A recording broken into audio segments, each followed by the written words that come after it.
Eh bien, merci de votre patience. Bonsoir à tous. Merci d'être venus nombreux à ce débat en présentiel et en distanciel, comme vous pouvez le voir.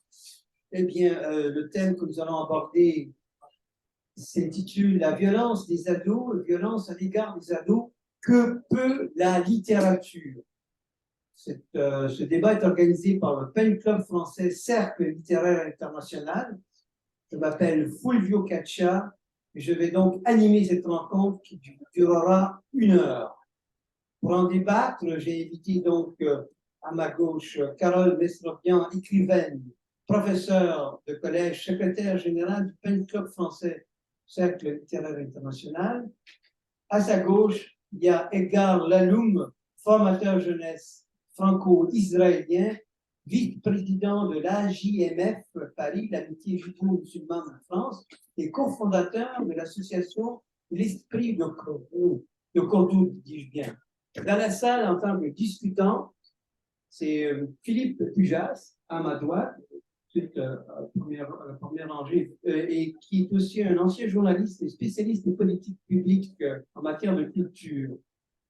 Colette Klein, qui est tout de suite à ma droite, et écrivaine et membre de notre collectif et assurera, autant faire se peut, la gestion de la visioconférence. Alors, il se peut qu'il y a d'autres personnes qui se branchent dans l'intervalle.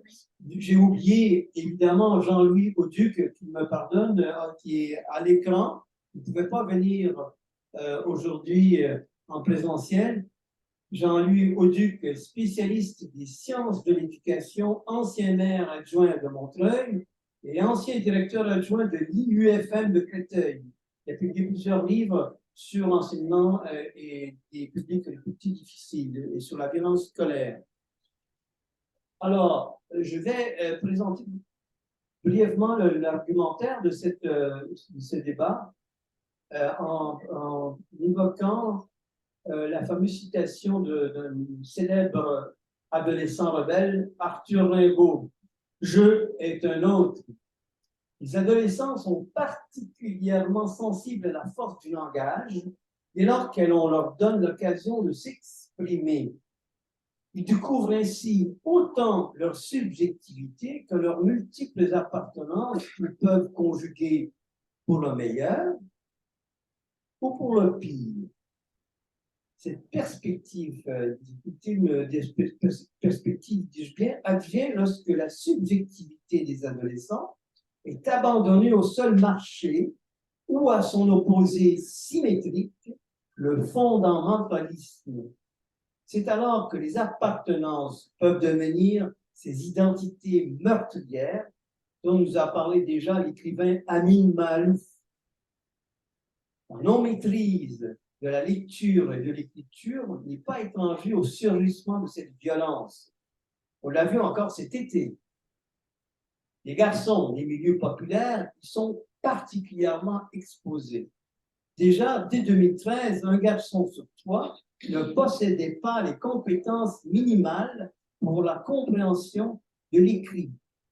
Dans ce contexte, l'écart entre les sexes varie en relation, au niveau de l'enseignement bien sûr, en relation inverse de la classe sociale.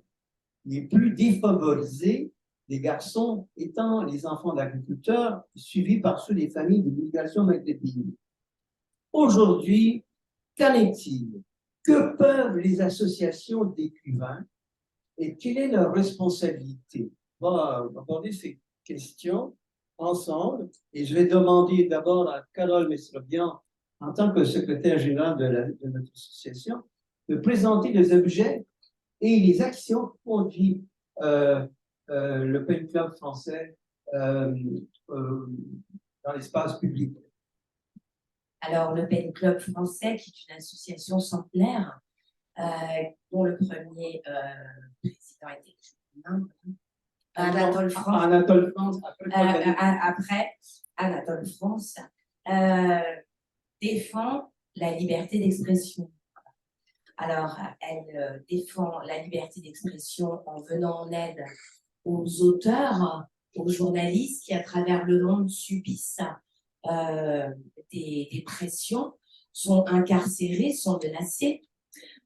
Et pour cela, nous sommes en lien avec le PEN international et tous les autres PEN mondiaux. On essaie et on crée des réseaux de solidarité et d'entraide et d'aide aux écrivains menacés. Et puis également, nous promouvons la littérature. Voilà. Ça veut dire que nous organisons des événements, des débats, des rencontres, que nous allons aussi parfois auprès des jeunes. C'est notre ambition parce que pour nous, toucher la jeunesse, c'est le plus important. On va en débattre justement. Voilà. Et quelles sont les actions récentes et futures que le PEN Club est en train d'organiser justement? Alors, récente, qu'est-ce qu'on a fait? On a fait beaucoup de choses.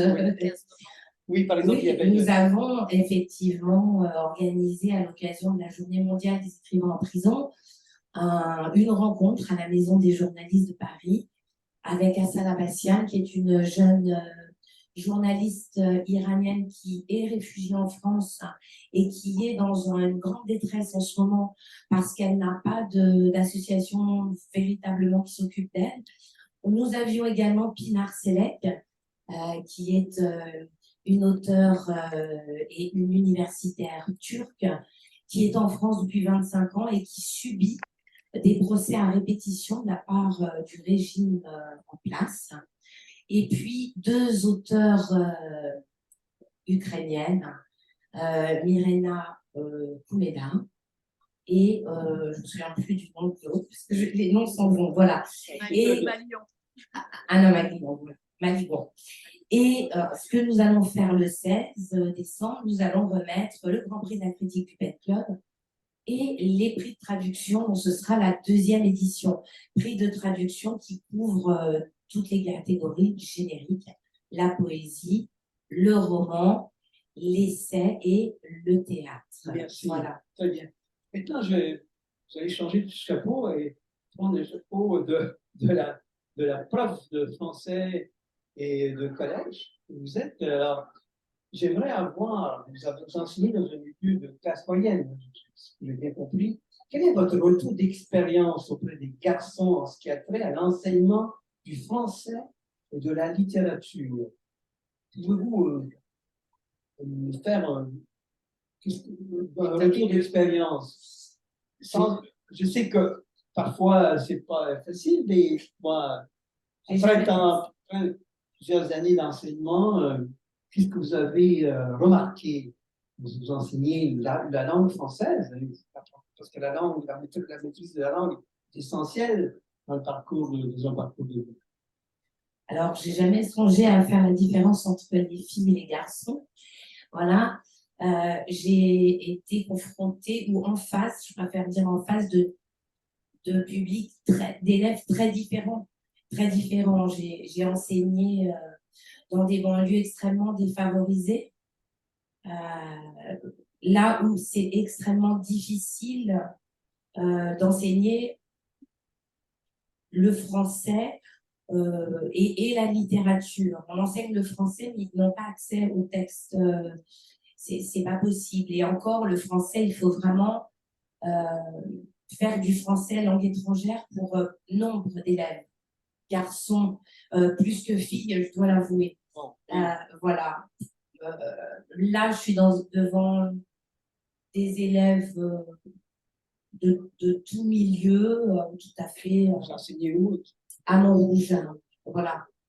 Et comment est-ce que j'enseigne la langue?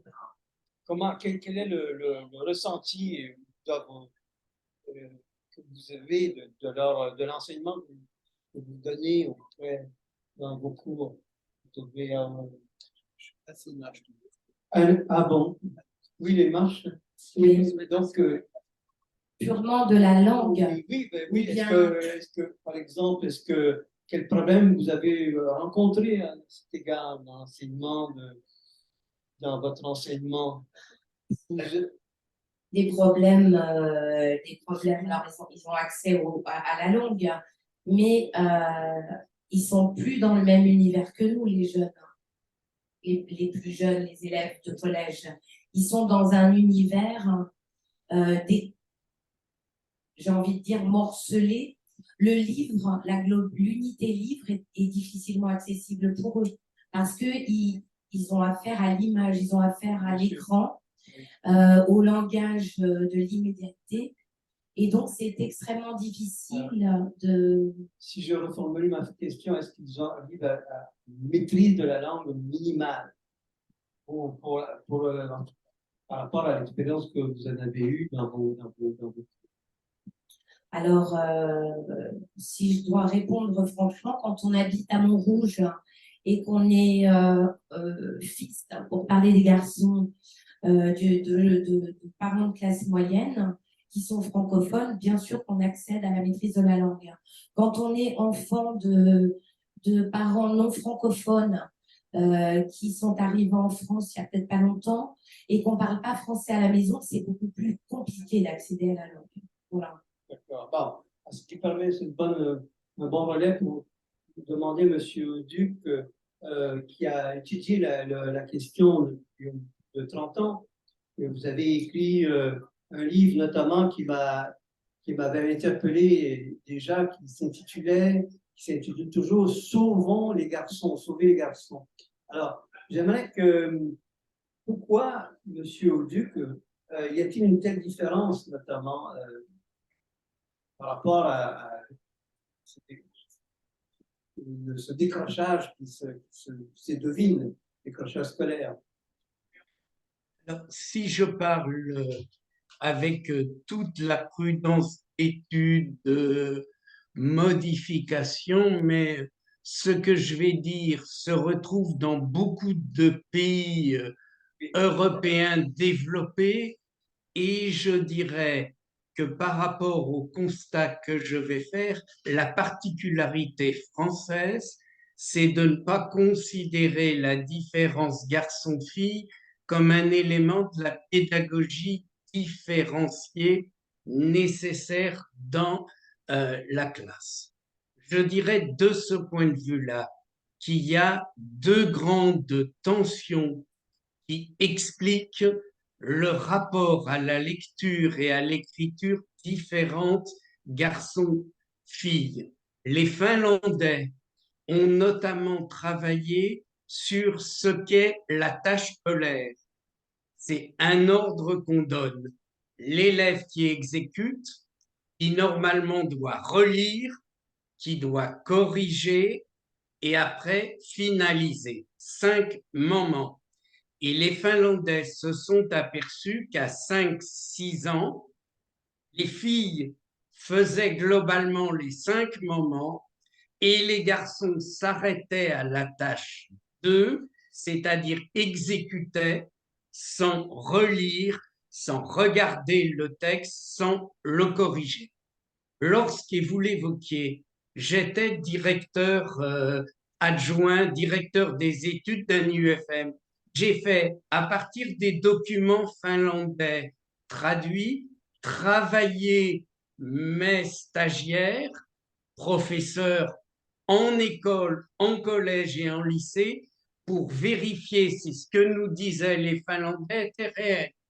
Ils ont trouvé les mêmes éléments, c'est-à-dire que les filles relisent, corrigent, acceptent l'erreur et que le garçon, effectivement, a beaucoup de difficultés à la relecture, ce qui explique la grande distorsion de toutes les analyses internationales, y compris celle PISA qui va officiellement sortir en début de semaine prochaine, où par rapport à la lecture, l'écriture, c'est effectivement un grand écart garçon-fille qu'on retrouve d'ailleurs dans le fait qu'il y a beaucoup plus de femmes qui achètent des romans, statistiques du Centre national de la librairie, que les garçons.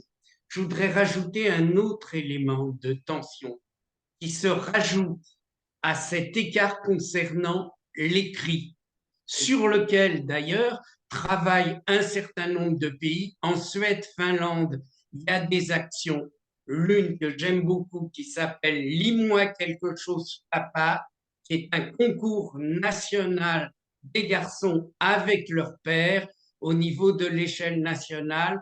En Écosse, où ils ont ressenti les mêmes problèmes, il y a un travail avec les garçons qui doivent chacun à 12 ans apporter un livre et le prix est remis lors de la finale de la Coupe d'Écosse.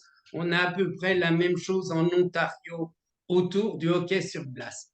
Par rapport à la rupture à l'adolescence, il y a un gros problème qui accentue cet écart du langage et qui pousse à la violence et aux limites. La jeune fille, à 11-12 ans réglée, sait qu'elle est devenue femme. Le garçon, au même âge, est dans l'hésitation. Est-ce que je suis encore un enfant? Est-ce que je suis devenu un préhomme? Ce qui fait qu'il y a un travail sur les limites qui peut être à la violence. Les études montrent que 92% des sanctionnés en collège sont des garçons. Et de ce point de vue-là, c'est un élément considérable. Dernière statistique, j'arrêterai avec les chiffres. Les prêts de livres au centre de documentation et d'information des collèges montrent qu'il y a 7 filles pour un garçon qui empruntent des livres. Voilà ce que j'ai essayé de dire dans l'ouvrage que vous citez, dans l'ouvrage également que j'ai publié, La fracture sexuée. Et mon grand regret, c'est qu'en France, on n'aborde pas ces questions dans le terme d'une pédagogie différenciée par rapport au statut de l'erreur fille-garçon et par rapport à la lecture, parce que quand on lit, quand on maîtrise du vocabulaire, on peut à la limite se disputer et discuter. Si on ne maîtrise pas les mots, si on ne maîtrise pas l'écrit, hélas, comme dirait Alain Bentolila, c'est souvent le point qui remplace les mots. Oui, les mots pour le dire manquent. D'ailleurs, je constate que dans cette salle même, il y a un grand différentiel. Il y a plus de femmes que d'hommes qui sont venus assister à cette rencontre qui montre bien cette différence, hélas, qui se répercute également chez les adultes. Euh, dans la conversation que nous avons eue pour préparer cette rencontre, il y avait le manque, il y avait aussi, vous aviez souligné, mais je m'adresse là à M. Gardalou, qui est formateur à la jeunesse, c'est l'absence ou la disparition du rituel, le passage. Alors, je me demandais, vous avez une double expérience à la fois française et israélienne. On va s'attacher au milieu à l'expérience française. Comment comment vous débrouillez par rapport à justement cette différence-là, par rapport à comment vous, si je reformule ma question comme il faut, comment le formateur jeunesse que vous êtes intervient-il à cet égard, à l'égard des garçons, pour leur faire prendre conscience justement des limites du cadre social dans lequel ils sont, dont ils sont parfois peu conscients. Il y a un point qui revient aussi bien là-bas en Israël qu'ici, oui, c'est que le garçon n'a pas de place dans sa maison, alors que la fille a sa place dans la maison. Ah, expliquez-moi. Et donc, très vite, le jeune garçon se retrouve dans la rue. Très vite. Je parle des quartiers favorisés. Très souvent, les filles se retrouvent parce qu'elles aident la maman, parce qu'elles aident les frères et les sœurs, et que les garçons n'ont plus de place. Ah, c'est alors, par exemple, je vous donne un exemple. Un jour, je me retrouve à aller faire des courses pendant la période de Covid. Oui. Et je me retrouve nez à nez avec un jeune que je connaissais, parce que j'habitais à Aubervilliers, c'est un quartier où je connais un petit peu. Et je le vois furax, je le vois très furieux. Qu'est-ce qui t'arrive? Pourquoi tu es dans cet état? Il me dit, ça fait la 5e amende que je me dis. Je ne paierai pas ces amendes, parce que moi, je ne peux pas rester chez moi. Je suis obligé de sortir. Ils sont tous dans un 3 pièces. Ah, oui. Lui, il n'a pas cette place. Il est obligé d'aller souffrir. Et à chaque fois, il se fait choper par un flic pour se faire donner une amende. C'est juste pour donner l'exemple de comment, à quel point le lieu dans lequel ils vivent n'est pas reconnu. Et c'est pour ça, d'ailleurs, qu'en Israël, on a créé ce qu'on appelle Baitram, qui veut dire maison chaleureuse, c'est-à-dire de recréer des lieux de vie pour que les jeunes puissent avoir un lieu pour souffler au lieu d'être dans la rue ou dans leur maison ou et on a créé donc, on a importé, si vous voulez, ce qu'on appelle ici la prévention spécialisée. Une prévention spécialisée où on travaille dans la rue, on prend contact avec les jeunes dans la rue et on crée avec eux des lieux dans lesquels ils vont pouvoir se poser, des lieux qui leur sont destinés. Maintenant, jeunesse et violence. Tous les jeunes, les ados. Les ados. Alors, dans tous les lieux où j'ai travaillé jusqu'à ce jour, que ce soit à Jérusalem, où j'ai le plus souvent, le plus longtemps, parce que j'ai vécu là-bas à 30 ans quand même. Donc c'est là-bas que vraiment j'ai rencontré la jeunesse depuis que j'avais 21 ans. Mais aussi bien ici à Pantin, au Aubervilliers ou à Arcueil, où j'ai eu l'occasion de travailler avec les ados, ou à Paris.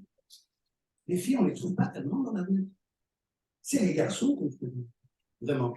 C'est les garçons, j'ai beaucoup travaillé avec les garçons. Les filles qu'on avait à Jérusalem, qui étaient rares, c'était des filles qui, effectivement, elles-mêmes, s'étaient recluses de leur famille. Elles se retrouvaient, alors, il y a eu, évidemment, les dérives habituelles, celles de la toxicomanie et celles de la prostitution, qu'on retrouve dans tous les quartiers favorisés. Vous ne pouvez pas savoir à quel point je trouve du commun entre ce qui se passe dans les quartiers favorisés de Jérusalem ou de Tel Aviv, dans lesquels j'ai travaillé aussi, et dans les quartiers dans lesquels des villes que je vous ai exposées. Il y a vraiment cette situation. Maintenant, quand on parle de jeunesse et violence, pourquoi ça paraît évident, quand on parle de la jeunesse, que le mot violence vient derrière? Pour beaucoup de nous, l'adolescent est un être qui va être violent. Alors, on a, je termine sur ce point. Il y a une chose étrange que j'ai découvert dans l'hébreu, la langue hébraïque. Le mot violence en hébreu, c'est alimut. Le mot violence a la même racine que le mot mutisme, qui est ilem. Ça veut dire que là, on se rend compte d'un événement qui est que l'adolescent, il exprime sa violence parce que ce qui caractérise l'adolescence, à mes yeux, j'espère que le monsieur va me soutenir, c'est qu'on a un surplus d'imagination, une très très très riche et dense imagination, et très très peu de mots pour l'exprimer. Et que ça fait une explosion qui fait que l'adolescent, très souvent, se retrouve pris entre ces deux pulsions, ces deux éléments, l'imaginaire et le manque de parole, pour pouvoir exprimer cet imaginaire qui les assaille en permanence. D'où l'importance de l'apprentissage de la langue, de la maîtrise de la langue et enfin d'avoir les mots pour le dire. Et c'est là où, comment dire, se trouve le nœud qui permet qu'il faut dénouer, je dirais, par la langue et par aussi l'exploration de sa propre subjectivité. Je vais donner mon propre exemple. Je donnais des cours des ateliers d'écriture auprès de jeunes garçons du lycée professionnel en Seine-Saint-Denis, à 2 reprises au moins. Et j'étais étonné de découvrir à quel point ces jeunes lycéens étaient en appétit de découvrir et à expérimenter l'écriture. Ils faisaient des fautes, mais c'était pas ça le but. Et évidemment, pour le développer, pour le poursuivre ensuite, c'était compliqué. Ça n'était pas toujours aisé. Voilà, donc il y a un besoin qui n'est pas véritablement exploré. Alors, je vais demander à M. Audu, pardon, de réagir à ce que vous avez entendu de la part de Mme Srabian ou de M. Laloum. Est-ce que vous pouvez souhaiter rebondir à ce propos? Moi, je partage ce que dit M. Laloum sur le fait, effectivement, que les garçons sont souvent dans la rue et les filles à la maison, ce qui veut dire d'ailleurs que ça a des conséquences au niveau de l'attitude scolaire, puisque la fille dans l'école peut se sentir valorisée puisqu'elle n'est pas aide comme elle l'est à la maison, alors que le garçon peut se sentir bridé dans l'école par les règlements. Deuxièmement, j'approuve totalement ce qu'il a dit sur effectivement la nécessité très tôt, et j'évoquais ce que fait la Finlande, ce que font la Norvège, ce que fait au Canada, l'Ontario, le Québec, où j'ai suivi, c'est-à-dire un travail spécifique par rapport à des garçons sur d'abord ce qu'est la lecture, la relecture, y compris de ce qu'on crée, et créer des mots, c'est important, et un travail sur la maîtrise du vocabulaire. Monsieur Laloux a parfaitement raison. Ça veut dire que le déficit en vocabulaire est extrêmement important. Un certain nombre d'études montrent qu'entre filles de milieux populaires et garçons de milieux populaires, il y a quelquefois un écart de 1 à 4 par rapport au nombre de mots possédés. Et donc, de ce point de vue-là, il y a un vrai travail qui se fait. Vous soulignez les lycées professionnels par rapport aux lycées généraux. Aujourd'hui, le bac général est un bac hyper majoritairement féminin. Le bac professionnel est devenu un bac hyper majoritairement masculin. Et de ce point de vue-là, c'est un vrai enjeu parce qu'on ne voit pas les conséquences sociales d'un certain nombre de métiers abandonnés par les garçons. Et en France, nous sommes un pays aveugle par rapport effectivement à un nombre de métiers dans la culture, le droit, l'enseignement, le social, la médecine. Et je pourrais continuer la liste qu'a élaboré le comité concernant l'égalité homme-femme sur des métiers rejetés aujourd'hui par les garçons, ce qui est dramatique. Moi, je ne veux pas d'une société où on est pour tout ce qui est l'humain des femmes et pour tout ce qui est le technique des garçons. C'est un modèle de société qui est pour moi profondément inquiétante, et je m'inquiète qu'en France, malgré ce qu'avait reconnu François Hollande en 2012, qui avait dit qu'il y a une urgence sur l'échec scolaire des garçons, notamment par rapport à la lecture, aucune mesure n'a été prise depuis 10 ans. Et qu'on continue à faire des statistiques sur l'échec en expliquant 25% des garçons, des élèves sont en échec, sans voir ce que c'est garçon-fille. Mais d'une certaine manière, et je terminerai là-dessus, c'est l'éducation nationale est la dernière à suivre le concile de Chalcédoine de 1430 qui reconnaissait qu'il y avait des êtres sans sexe, les anges. Eh bien, on a aujourd'hui des êtres sans sexe en France, ça s'appelle les élèves, où on refuse de considérer la différenciation pédagogique filles-garçons. Ben, c'est des conclusions assez enfin, je dirais, radicales et révolutionnaires. Mais le rapport PISA et le Conseil de l'Europe a fait des recommandations très critiques sur la France à 3 reprises en disant à peu près ce que je viens de vous dire. Et pourquoi y a-t-il tant de... je crois qu'il y a touché là un des mythes fondateurs de la République, en tout cas, qui fait en sorte que toutes les inégalités sont liées aux inégalités sociales et économiques. Et c'est le principe d'égalité qui vous mettez en cause, effectivement, à travers, vous mettez en cause à travers vos recherches. Je pense qu'au niveau de la lutte contre les inégalités, oui, elles sont économiques et sociales, mais elles sont aussi sexuées. Et je pense profondément qu'agir contre l'échec scolaire masculin, notamment dans le domaine de la lecture et de l'écriture, c'est un atout pour éviter que les tensions qu'un garçon peut recevoir par rapport à une fille meilleure se traduisent par du harcèlement, par de l'agression sexuelle. Regardons les statistiques. Qui fait du harcèlement? Qui en est victime? Pour moi, et les bilans en Finlande, les bilans en Norvège, les bilans au Canada sur ces questions montrent d'ailleurs qu'on lutte contre le harcèlement à l'école en faisant mieux réussir les garçons, permettant un meilleur vécu de l'égalité garçon-fille. Carole, vous voulez réagir à ce que vient de dire M. Auduc? Il y a beaucoup à dire, je ne sais pas par où commencer. J'avais pas remarqué que les grandes écoles sont occupées majoritairement par les filles. J'avais pas remarqué effectivement, il y a quelque chose qui a dû m'échapper, je ne sais pas. L'école de la magistrature, c'est 91%.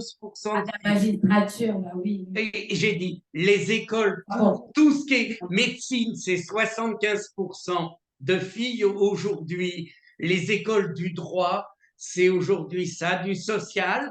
C'est ce que je dis, il y a la séparation, maîtrise de l'écrit et le technique. Moi, quand j'enseigne, je ne fais pas de séparation. Peut-être que je devrais et que je ferais mieux. Voilà, je ne sais pas. Moi, ce débat, je ne sais pas, ça dépend énormément tellement du public. Et pour évoquer cette question de la violence,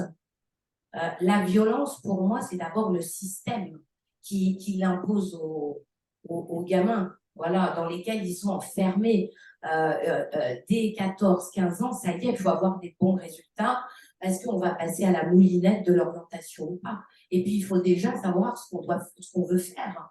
Et puis, il faut être le meilleur, parce que sinon, on n'ira pas en filière scientifique. Parce que, attention, la filière scientifique, c'est elle qui emmène vers les meilleures études. Et ça, on le sait, attention. Et si on n'est pas bon, eh bien oui, quand on est un garçon, on sait qu'on ne va pas réussir, et ça, on le porte autrement qu'une fille. C'est pas la même chose. Mais quand on est un garçon, on commence à faire le malin en classe. On commence à devenir violent. Voilà. Et c'est un système violent. Ce système est violent. Le système scolaire est extraordinairement violent. Il est violent qu'on soit issu de n'importe quel milieu social, mais il est beaucoup plus violent, évidemment, avec les enfants qui n'ont pas la chance d'avoir des parents qui peuvent les aider, qui peuvent parler français et les aider à la maison, parce que là non plus, il n'y a rien qui est prévu pour eux. Hein. Tout est violence. Alors évidemment, entre eux, ils deviennent violents. Voilà, c'est tout ce que j'ai ajouté, mais il y aurait tellement autre chose à dire.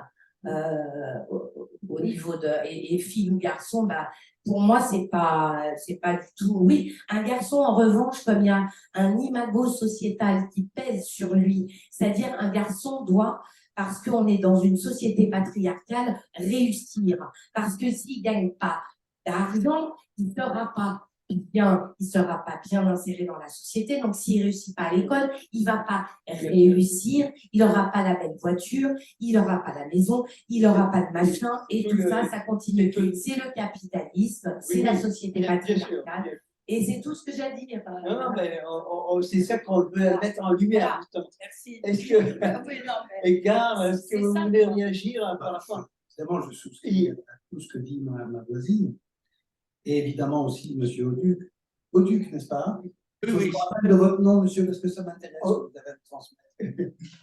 Mais moi, je viens d'un pays que... Ah, mais justement, comment s'articule...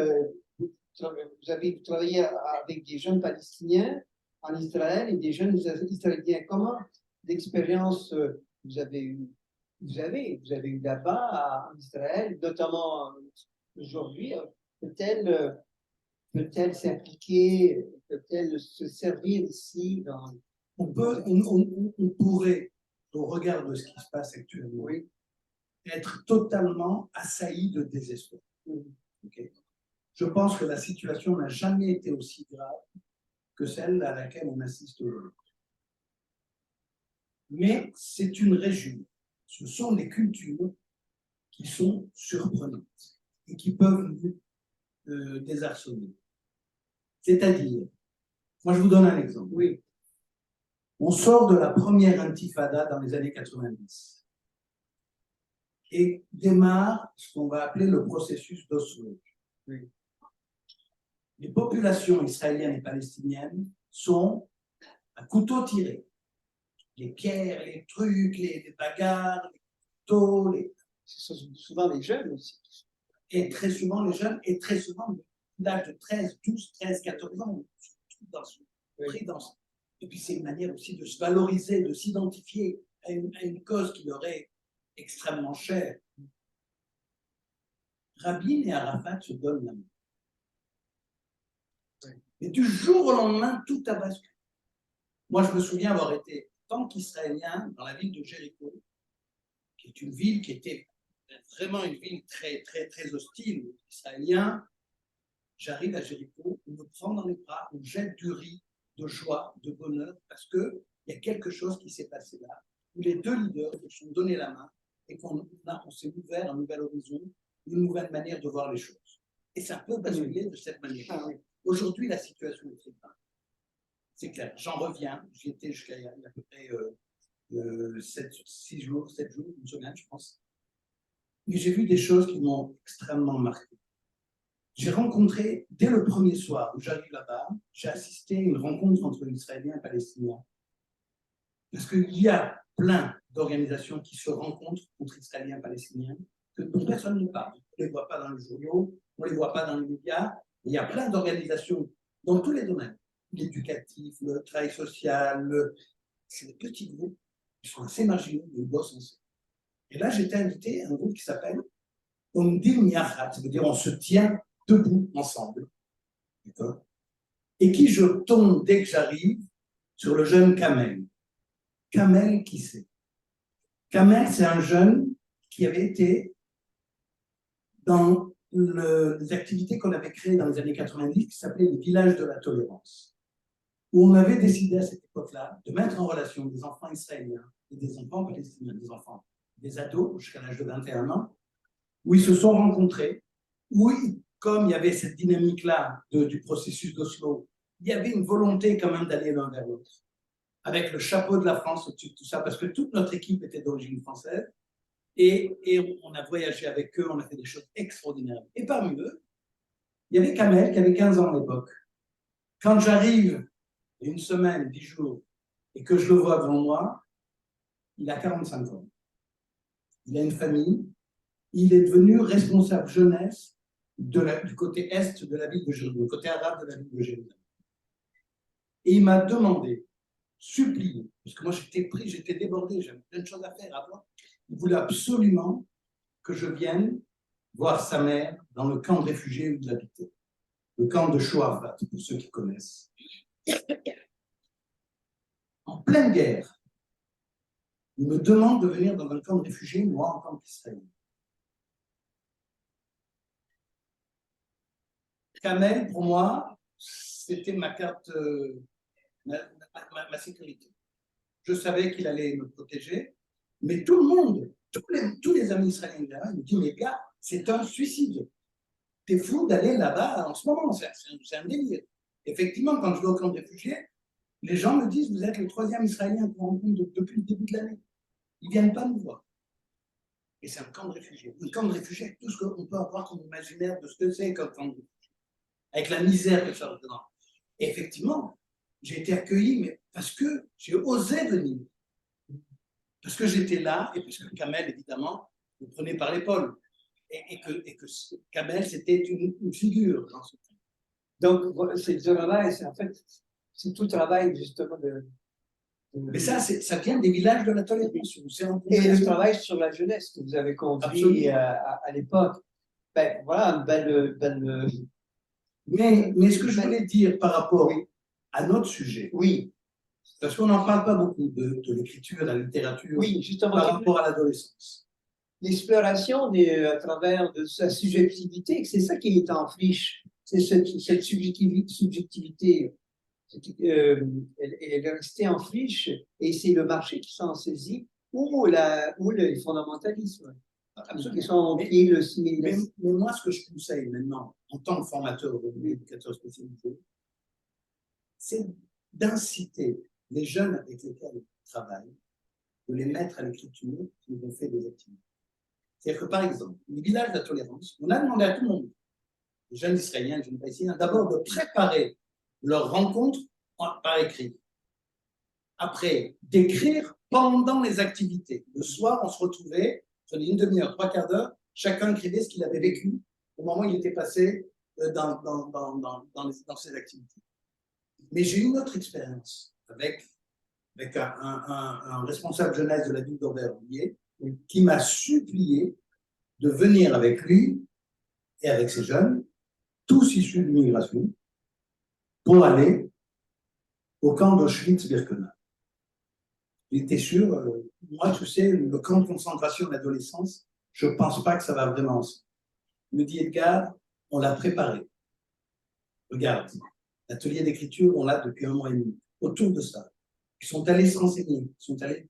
Aujourd'hui, je ne peux plus revenir en arrière. On y va. Mais ils veulent que tu viennes. Parce que moi, je les connaissais. Je passais de temps en temps les voir. Ils veulent que tu viennes. Et je demande à Nordine, au responsable, je lui dis, mais pourquoi ils veulent que je vienne? Parce que je suis la Libye juive de l'histoire. Il me dit, oui, regarde. Ils veulent qu'un juif soit avec eux dans cette histoire. Parce que c'est là qu'effectivement, il s'est passé des choses terribles là-bas. Mais eux, ils voulaient aussi qu'il y ait ton ressenti à toi. Parce que moi, je n'avais jamais été non plus. J'avais toujours refusé d'aller dans la cour. Et bien, ce qu'on a vécu là-bas, autour de l'atelier d'écriture, d'avant, pendant et après, ça a été extraordinaire. Et quand ils ont reparlé de ça à la mairie, parce qu'ils ont présenté le projet après à la mairie de Villiers, ça a été un moment d'émotion extraordinaire.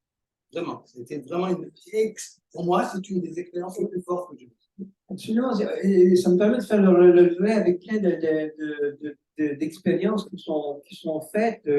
Encore récemment, il y avait Elisabeth Carré qui, dans un manifeste, dans une lettre ouverte au ministre de l'Éducation, je me tourne vers Jean, proposait de déposer une demi-heure d'écriture dans les écoles.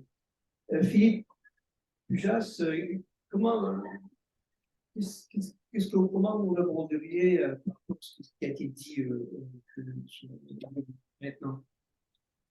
Oui, le micro, voilà. Et puis je donne la parole aussi après. Ce que je voulais dire, oui. J'ai évidemment très intéressé par tout ce qui s'est dit. C'est vers la fin, quand même, qu'on a senti le point central, c'est-à-dire comment faire.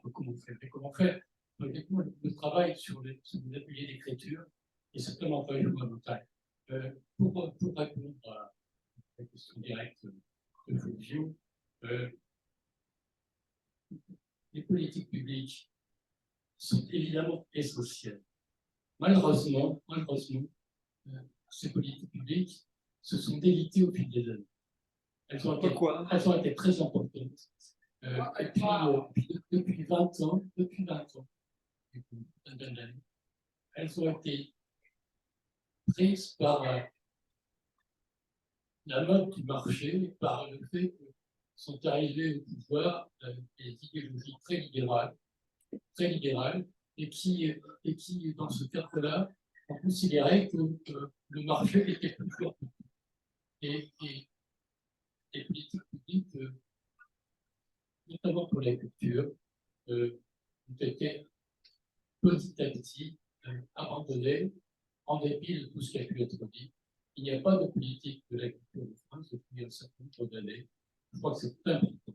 Ça joue évidemment sur des choses qui sont tout à fait essentielles, sur l'environnement des jeunes pour l'écriture, qui est la force de l'image et la force des images. Mais quand l'histoire du cinéma en France depuis la libération, on s'est révolté après la libération pour ne pas être dominé complètement par le cinéma américain. Oui. Certes, il y avait de patriotisme derrière qui jouait contre les Américains. Il n'y avait pas que ça.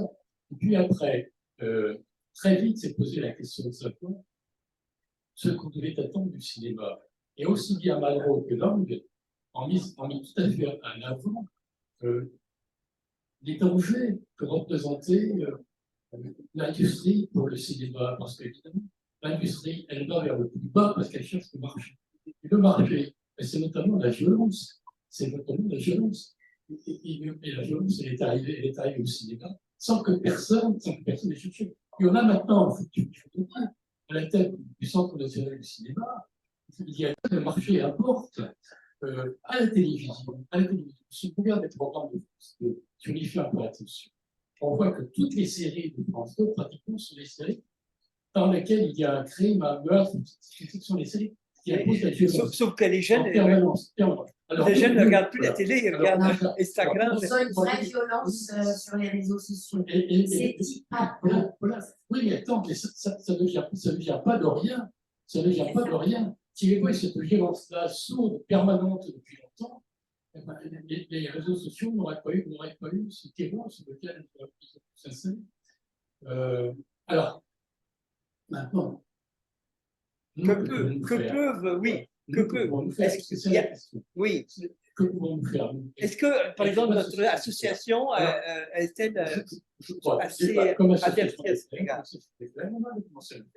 C'est lutter contre la surpuissance du marché. Je crois qu'il faut sans arrêt se battre, protester contre cette surpuissance du marché. Après ça, il faut évidemment être présent, plus qu'on ne le fait nous, en tout cas, être présent dans les ateliers. Ça se fait les ateliers de culture, la présence. C'est un des aspects les plus positifs de ce qui se fait dans les États, de ce point de vue-là. Et puis, il y a ce qu'on fait aussi, alors ce qu'on peut faire, nous, par exemple, pour apaiser les tensions, apaiser les violences. Je ne veux pas prêcher pour ma paroisse, mais on a au contraire le comité de la paix. Le comité de la paix, donc membre du comité de la paix de plan international, sa fonction, c'est un des rôles des chroniqueurs. C'est évidemment d'essayer de rapprocher les gens qui sont en position antagonique et de les aider à se rapprocher. On l'a fait dans le passé pour Israël et la Palestine. On a mis ensemble les Israéliens et les Palestiniens avec des tensions. Ils n'avaient pas toujours envie de se parler, c'était pas toujours les bons interlocuteurs, mais parfois bien trouvé. Et c'est le genre de choses qu'on a toujours essayé de faire. Voilà, en 3 mots, il me semble, ce que les associations d'écrivains peuvent faire. Merci. Merci Philippe. Alors, j'ouvre la période de questions si vous souhaitez intervenir. Allez, madame. Si vous pouvez venir, ce serait bien. Non, mais venez vous asseoir là, ce serait bien. Comme ça, on vous entend. Oui. On vous voit aussi. Oui, bonsoir. Il y a beaucoup de choses qui ont été dites déjà. Moi, j'aurais voulu apporter mon témoignage de prof dans un lycée de banlieue. J'étais prof pendant presque toute ma carrière à Argenteuil. Et je n'ai plus le devoir de réserve, mais je n'ai pas de choses inquiétantes à dire outre mesure, même si c'était difficile. J'aimerais surtout mettre l'accent sur les pistes qu'on peut trouver pour... de toute façon, la violence est un problème récurrent. Hein. On en parlait déjà avant tout ce qui s'est passé récemment. Ça arrive, bien entendu. Alors, comment... Moi, ça s'est bien passé, sauf quelques rares cas. Le contraire serait quand même étonnant. Hein. Ce serait de l'angélisme que de dire que ça n'existe pas. Donc, je peux vous donner un exemple avec mes élèves. J'étais prof en lycée et en BTS. Bien. Au début des années 2000, j'arrive en classe de BTS, donc j'enseignais l'anglais, et mes élèves me disent « Madame, on ne veut pas faire d'anglais, parce que c'est la langue de l'ennemi. » Parce que c'était à ce moment-là la guerre juste après les Twin Towers, en Irak. Oui. Voilà. Avec Bush, pas sous Bush. Et alors, il y a 2 choses en fait. La première chose, c'est que je pense que pour arriver à gérer ça, et je suis sûr que, bon, je n'avais pas de solution toute faite avant. Hein. La première chose, c'est qu'il faut rappeler le règlement, il faut rappeler la loi, il faut rappeler le cadre. Et donc, je leur ai dit, bah, écoutez, l'anglais est obligatoire aussi, vous ne pouvez pas faire tout le monde. Maintenant, si vous voulez faire de l'arabe, parce que c'est ça en fait. mes élèves étaient en majorité d'origine du Maghreb, eh bien, il y a un lycée un petit peu plus loin et vous pouvez aller suivre les cours là. Bon. Non, évidemment. Bon. Et la deuxième chose, en fait, ils voulaient savoir ce que je pensais de George Bush. Ben, je vous assure que c'était la première fois de ma carrière, et la dernière aussi, où j'ai fait une brèche à la laïcité. La laïcité, c'est la neutralité de l'opinion, n'est-ce pas? Quand on enseigne. C'est l'impartialité. Et l'impartialité, absolument. Et pas la neutralité, comme dit la loi de 2016, l'enseignant est impartial. Voilà, il s'efforce d'être impartial. En tout cas, c'est pas toujours facile. Mais là, j'ai fait une brèche et j'ai dit, Bush, non, c'est pas ma tasse de thé. Oui, c'était vrai d'ailleurs. Je peux aller très loin dans la brèche. Et plus de problèmes après ça. Qu'est-ce que je voulais vous dire passé si vous avez dit, je suis amoureuse de ça ne se serait jamais passé. ce serait mal passé. Je peux certainement. Bon. Alors, quoi d'autre? Ce que je voulais vous dire aussi, j'ai enseigné également, c'était les débuts de l'éducation civique, juridique et sociale. J'ai enseigné ça pendant 1 an. En plus de l'anglais, parce que ça stressait, les heures étaient d'accord, bon, ok. Ça s'est bien passé. Ça s'est très, très bien passé. Et j'ai fait venir des policiers pour faire une exposition. C'était une exposition ambulante sur la loi pour tous. Voilà, connaître la loi, quels sont vos droits, quels sont vos devoirs. Et là, je vous assure que c'est formidable parce que les élèves, eh bien, ils se rendent compte sur le terrain, dans la réalité, que la loi, elle est pour tous, elle est là pour protéger, en fait. Et elle n'est pas là pour aller contre. Donc, c'était très important. Pas pour forcément. Et pas forcément contre elle. Enfin, elle existe. C'est ça. Et alors, deuxième chose aussi. Oui. On va donner la parole. Oui, je suis un petit peu longue. Allez-y, Puisqu'il s'agit de littérature, eh bien, il y avait aussi la possibilité d'étudier de la poésie. J'ai une collègue de maths qui avait fait un club de poésie avec ses élèves. Et puis, en anglais, c'est le bon côté de l'Angleterre, qui est un pays qui a été colonialiste et il y a beaucoup de pays dans le monde qui parlent anglais. Eh bien, on étudiait des poésies, des textes, de sagesse traditionnelle aussi, et on se rendait compte que là, eh bien, il y avait quelque chose qui nous rassemblait sur le plan d'une universalité, mais transversale, pas une universalité de surplomb. Et donc, il y a un rôle, la littérature, au-delà de l'enseignement scolaire, peut avoir un rôle politique au sens plein du terme.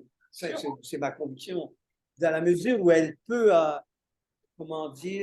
permettre aux jeunes, notamment jeunes garçons, de pouvoir s'en saisir. Moi, c'est l'expérience que j'ai eue au cours de mes ateliers d'écriture. Moi, je vais te dire, si je peux me permettre, ce que j'ai fait aujourd'hui dans une classe de 3e.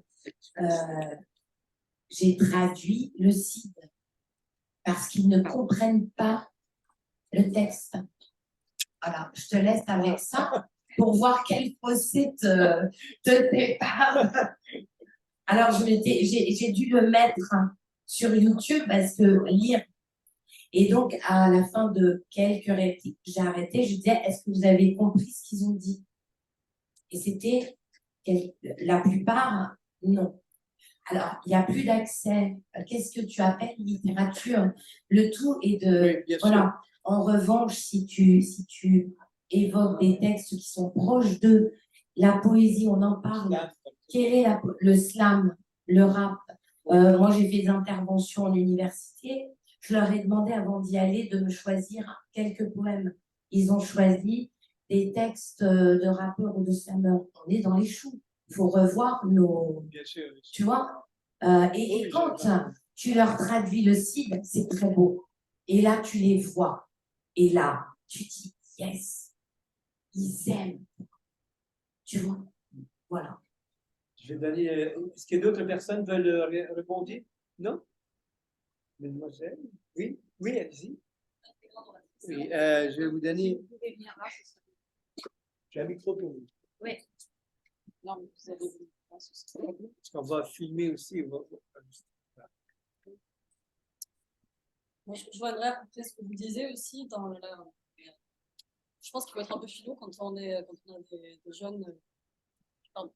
Globalement, je pense qu'on essaie trop d'imposer la culture savante Bien sûr. Ouais, bien sûr. aux jeunes sans essayer d'avoir de lien, alors comme vous disiez, toutes les références des jeunes et le niveau d'éducation il est hyper disparate. Du coup, pour moi, je pense que dans la culture populaire, il y a toujours quelque chose qui peut être, qui peut avoir de la valeur, qui peut permettre d'avoir on va dire, un chemin vers une culture plus savante à terme. Bien Et sûr. ça, globalement, dans l'enseignement, il est quasiment inexistant, malheureusement, parce qu'il y a pas de moyens et compagnie. Et pour moi, vraiment, s'il y a un objet qui pourrait permettre de réduire la violence et évidemment de réduire les disparités, c'est vraiment ça, c'est d'essayer de trouver cette voie. Ouais. Ah, j'ai trouvé cette voie. Je La pense question, que. c'est de savoir comment les y Oui. C'est le chemin vers cette voie. Oui, exactement. C'est là où le manque de moyens dans tout ça est particulièrement important. Mais il faut avoir aussi les formations. Et là, notamment dans la pédagogie et compagnie, que souvent les profs les n'ont pas. Et ça, c'est pour moi vraiment le cœur du problème aussi. C'est ça qui On ne peut pas enseigner français langue étrangère. On ne peut pas enseigner correctement avec 37 ou 40 élèves dans les classes. Et puis, il faut abandonner toute l'espoir pour arriver à les toucher. C'est-à-dire que j'arrive pas avec le CID en disant tiens, c'est Corneille. Enfin, ils comprennent pas le CID, hein, faut le savoir. Hein. Victor Hugo, en revanche, si tu leur dis il a mis un bonnet rouge au dictionnaire, imagine toi aujourd'hui. Tu descends dans la rue, tu dis ce que tu as à dire et tu utilises des mots nouveaux et tu as le courage de te lever. Là, il commence à écouter. Voilà. C'est autre chose. Mais sinon, ce chemin-là, voilà. C'est un chemin ardu et rocailleux. Ouais. Alors, on va conclure. Peut-être d'autres questions? Oui, on arrive au terme de notre rencontre. Peut-être un mot de fin. D'abord, et je donnerai la parole aussi à Monsieur Auduc pour conclure, si vous avez d'autres questions. Je vous remercie de votre attention. Il y a un sujet qu'on n'a pas abordé, qui est lié à l'adolescence et à la violence. C'est la violence intrinsèque de l'adolescence. Oui. Cette situation, on passe de l'âge enfant à l'âge adulte, et d'une violence qu'on n'imagine pas. Moi, très souvent, avec les parents d'ados, je leur demande de faire l'effort de se rappeler de ce qu'ils ont vécu, eux, quand ils avaient 15, 16, 17 ans. Parce que c'est une violence intérieure qu'on a, à l'âge adulte, on a totalement oublié, on a tout fait pour la reléguer ailleurs. Mais elle est extrêmement dure. C'est important aussi de s'en rappeler quand on parle, quand on voit ces jeunes dans cette explosivité dans laquelle ils peuvent être. Monsieur Auduc. Je suis d'accord, tout à l'heure, j'expliquais qu'elle était plus forte pour les garçons que pour les filles, ce qui expliquait d'ailleurs que le décrochage scolaire, c'était 85% de garçons, parce que le garçon est dans une situation où il ne sait pas quand il sort exactement de l'enfance, donc il est à la recherche de ses limites, il est à la recherche effectivement de jusqu'où je peux aller. Et que de ce point de vue-là, la disparition des rites de passage de sortie de l'enfance est importante. Et je me rappelle en avoir discuté un jour lors d'une de mes conférences avec le rabbin Corsia, qui m'expliquait que la bar mitzvah, et je l'ai revu à Tel Aviv lorsque j'animais effectivement des ateliers à l'université, c'était un élément important dans la construction de l'adolescence que la société le reconnaisse comme sortie de l'enfance pour le jeune garçon. Mais par rapport à ce qu'on disait, moi j'ai une expérience extrêmement riche en ayant suivi dans les collèges, notamment les garçons sanctionnés et où il y avait le refus par rapport à ce qu'ils avaient commis de les exclure, mais on leur faisait écrire lorsqu'ils avaient agressé par insulte, lorsqu'ils avaient bousculé. Et le fait de les mettre devant une feuille de papier pour mettre par écrit ce qu'ils avaient à dire était quelque chose qui à la fois les rassérénait, qui effectivement les obligeait à s'interroger sur leur acte. Et de ce point de vue-là, il y a un rôle extrêmement important de l'écriture pour réfléchir à ce qu'on est. Et moi, je trouve que au-delà de la dictée qu'on cultive, l'atelier d'écriture, même s'il y a des fautes, pour permettre à la personne, au fond, d'exprimer son jardin secret, de ne pas le garder pour elle, c'est un enjeu important au niveau de la scolarité, c'est un enjeu que développe un certain nombre d'associations et pour moi, c'est semer des pierres pour qu'après, ils découvrent d'autres, qu'ils s'appellent des poètes, qu'ils s'appellent des slameurs, qu'ils s'appellent des écrivains, qui ont confié par écrit ce qu'ils étaient. Relisez Annie Arnaud, c'est comme ça qu'elle a commencé effectivement à réfléchir à ce que c'était qu'écrire en mettant sur le papier ce qu'elle ressentait. Aidons les jeunes à mettre sur le papier ce qu'ils ressentent. Eh bien, c'est une forme de conclusion. Mais avant, je crois que quelqu'un, mademoiselle, veut intervenir. Oui. Je peux avoir Oui, voilà. Merci.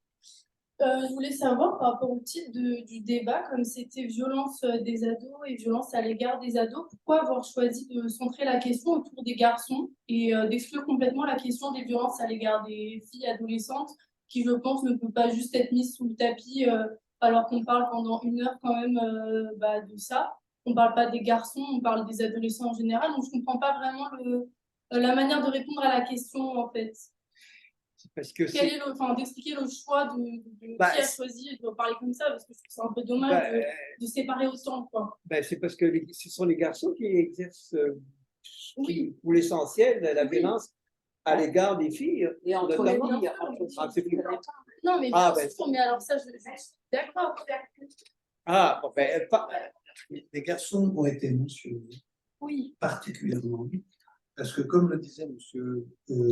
Auduc, on remarque de plus en plus le décalage qui existe entre la réinsertion sociale des filles et on sait que les garçons sont à la traîne de plus en plus. D'accord, mais c'est juste dans la manière de répondre à la question. On avait plus l'impression que vous essayez de démontrer que, même si bien sûr j'ai bien compris que c'était pas le but du débat, mais parfois dans certains propos, on avait l'impression en fait qu'il fallait presque plaindre les garçons à l'adolescence plus que les filles. Cette situation les entraîne à la violence. Oui, mais c'est dans ce que vous avez dit, en fait, moi c'est juste que c'est comme ça que je l'ai perçu, notamment autour de la question de quand est-ce qu'on devient un homme et quand est-ce qu'on devient une femme. Pour moi, on ne peut pas juste dire que devenir une femme, c'est avoir ses règles et c'est un petit peu c'est comme ça, quoi.